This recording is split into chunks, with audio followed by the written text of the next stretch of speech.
Minirallija sezona šogad sāksies ar minirallija Gulbis 8. jūnijā, protams, Gulbenē. Bet pagaidām vēl ir maijs, un mēs atrodamies Ulbrokā, precīzāk kultūras centrā Ulbrokas Pērle, un šeit šodien notiek minirallija diena. Un tad noskaidrosim, kas tā tāda ir un ko mēs šodien darīsim.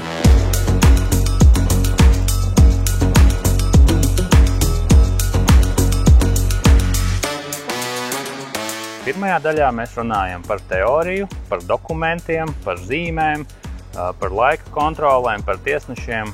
Tās teorētiskās lietas, kas ir jāzina katram pirms sēsties mašīnā, jo gal galā ir jāzina, kā tad lasīt leģendu, kur cikos būt, savādāk nekur nevar aizbraukt. Un tāpēc mēs katru gadu rīkojam.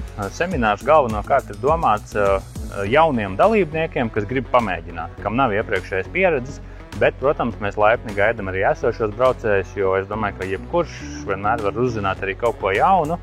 Un tāda ir tā doma, ka mēs gribam nodot tās zināšanas jaunajiem dalībniekiem, lai viņi atbraucot uz savu pirmo pasākumu, kaut ko jau saprastu. Man personīgi liekas ļoti noderīgs pasākums. Daudz padziļinātāk par visām tām niansēm uzzinājām. Protams, ir ļoti daudz ko mācīties. Informācijas ir daudz. Esmu ļoti priecīgs, ka mēs esam šeit. Un es domāju, ka šī diena mums būs ļoti noderīga. Es domāju, ka noteikti bija vērts braukt klausīties. Es jau zināju, ka tas viss ir sarežģīti, jau apskatot jau iepriekš visu dokumentāciju. Bet šobrīd es saprotu, ka ir vēl sarežģītāk un tiešām ir ko mācīties un tikai jāsāk gatavoties straujiem soļiem. Es esmu pirms tam braucis, bet nekad neesmu braucis kā stūrmanis. Un godīgi sakot, man arī tādā ziņā bija ļoti interesanti un daudz ko jaunu uzzināt. Es noteikti ieteiktu cilvēkiem, kas taisās braukt miniralliju, braukt uz šejienu pirmo reizi noteikti paklausīties. Tas ir ļoti liederīgi.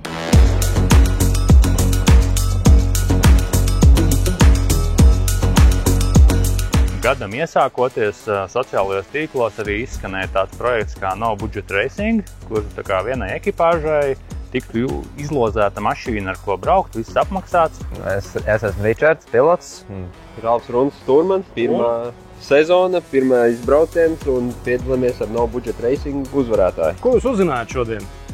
Daudz ko jaunu saistībā ar stenogrammām, roceriem un vispārējo trases startiem. Es pats iemācījos vairāk par sociālajiem mēdījiem, pats arī domāju kaut ko likt iekšā savos kontos. Beigās tas viss beidzās ar to, kad mēs izveidojām studentu klasi. Tātad ar domu piesaistīt jauniešus vecumā no 18 līdz 23 gadiem, piedāvājot viņiem braukt miniralliju, to pašu distanci ko pamatdalībniekiem, bet panākot viņiem pretī, iedodam bišķiņ samazināt dalības maksu. Izdomājām piedalīties minirallijā pirmo reizi, vienmēr ir fascinējis rallijs, un, ir šogad tā iespēja piepildīt to sapni un izmēģināt spēkus. Kamēr mēs neesam sākuši braukt, svarīgi ir tā procedūra. No tās procedūras, kas jums šķiet tāds viss, sarežģītākais un tāds jutīgākais, ko? Ievērot normatīvus, laika kontroles, viss šis no ātruma posms liekas visvienkāršākais, patīkamākais,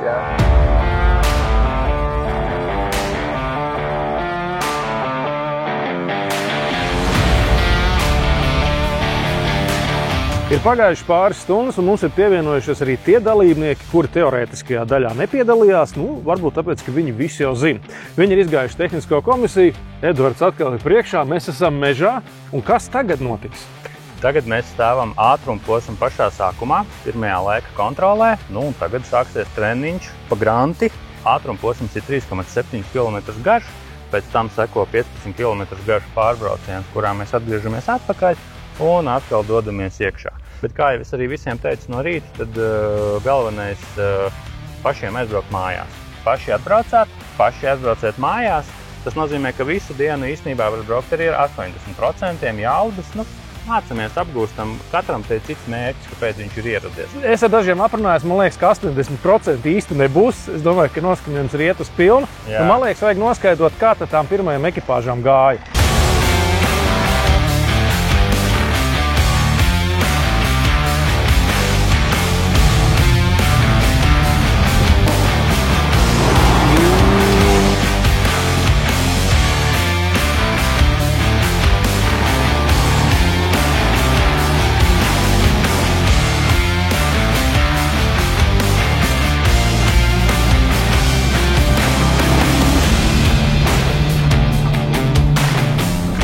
Vajag normāli, varētu jau braukt ātrāk, bet vēl mašīna jāatrod mājās ir. Tā jau tā uz pusgāzīs braucam. Nu, bet viss sarakstījāt, pārbaudījāt, vai braucat pēc gatava? Mēs gatavi braucam, neesam tik lieli meistari pagaidām. Nu, kaut ko tur labojam, protams, jā. Bīstams jāsaka ātrāk jau, lai tad tur... Nu ko, viss no jauna, jā? Viss, jā, principā no nulles. Tā kā ir interesanti īstenībā. Un braukšana kā iet? Braukšana iet īstenībā pat pārsteidzoši labi un viegli. Tā kā tu lasi stenogrammu, tā kā reāli tas viss tie 3,7 km paiet vienkārši zibenīgi. Tikā pārbaudījām visu, pierakstījām stenogrammu un tagad gāzīsim. Atgriežoties pie tās rīta sesijas, kas bija vērtīgākais tajā teorijas daļā? No, tieši par stenogrammu daudz ko pastāstīja ļoti vērtīgi.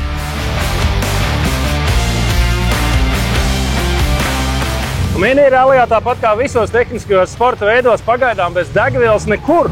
Un reka mums ir mūsu ģenerālsponsora Erste Finance sarūpēta speciāla balva, simpātija balva visatraktīvākajai ekipāžai. Vai tā būs tā, kur ir tikpat melna kā šī kanna, vai arī tā, kur stūrmanim bija tikpat sarkani nagi kā pildspalva? Nu, to mēs uzzināsim dienas beigās.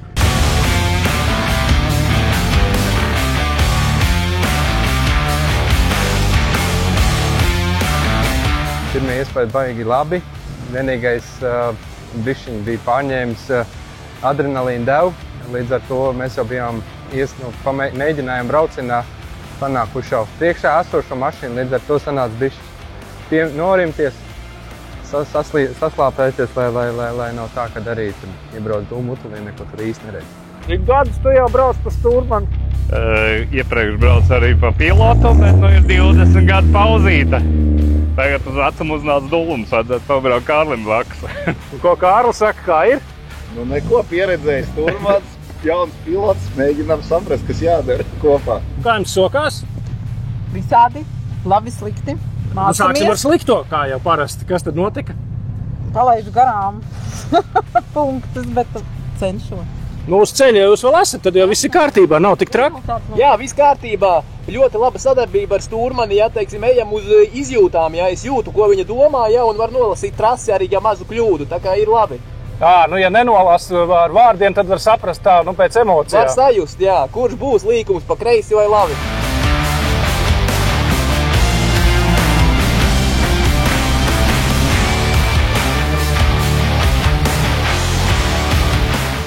Ir mācību diena, jā, un ilgus gadus ir doma par to bijusi, bet kaut kāds laika ir atlikusies, un beidzot tas ir, kā teikt, doma ir materializējusies, un te mēs esam. Personīgi ar stūrmani, tā kā mēs esam jauna ekipāža, un esam ļoti, ļoti sen kaut kādas 2 janktimerus uzlaiduši kopā, principā stenogramma. Saprast visas laika kontrolas, iebraukšanas, izbraukšanas kartnes, kad ir jāiesniedz, kam ir jādod, un tā laika ņemšanas būtība kā tāda, teiksim, kopā.